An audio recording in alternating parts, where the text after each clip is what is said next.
ഇനി മോണലോവ. നീ ചിരിച്ചാൽ ബീത്തോവനോ, നിന്നെ പെറ്റതേത് മഹാനോ, ഞാൻ നാഗസാക്കി ഹിരോഷിമ, നീ എന്നിൽ വന്ന് വീഴാമോ. എന്റെ ലിബിയ, നിന്റെ തെരുവിൽ കിടന്ന് മരിക്കും ഞാൻ അറിയാം. നോർത്ത് കൊറിയ, നിന്റെ തടവറയിൽ അടിയറവ് ഞാൻ പറയാം. മോനലോവേ മോഹലാവേ എന്റെ നാളെയേ പ്രേമലീലയേ, മോനലോവയെ മോഹലാവയേ എന്റെ നാളെയേ പ്രേമലീലയേ.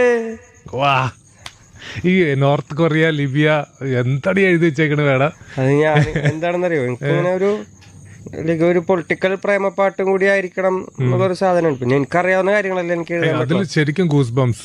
അപ്പൊ എനിക്ക് അതങ്ങനെ എന്താണാവോ ഞാൻ അങ്ങനെ എഴുതിയെന്ന് ചോദിച്ചു കഴിഞ്ഞാൽ എനിക്കറിയില്ല. എനിക്ക് അങ്ങനെ എഴുതാൻ പറ്റുള്ളത് എന്റെ തടവറയിൽ അടിയറവ് ഞാൻ പറയാം. അതെവിടുന്ന വന്നേ ഓർക്കുന്നുണ്ട്? എപ്പോഴാ എഴുതി വെച്ചത്?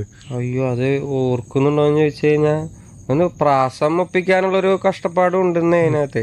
ഈ ലിബിയ നിന്റെ തെരുവിൽ കിടന്ന് മരിക്കും ഞാൻ അറിയാമെന്നുള്ളൊരു സാധനം എനിക്ക് ആക്ച്വലി വന്നത് മുഹമ്മദ് ഗദ്ദാഫിയുടെ ഒരു ലൈഫ് സ്റ്റോറിയാണ്. അത് ലിബിയനെ ഭയങ്കരമായിട്ട് സ്നേഹിക്കുകയും ഏറ്റവും അവസാനം ലിബിയയിൽ വെച്ചിട്ട് തന്നെ ലിബിയൻ ജനങ്ങളാൽ കൊല്ലപ്പെടുകയും ചെയ്ത ഒരാളാണ്.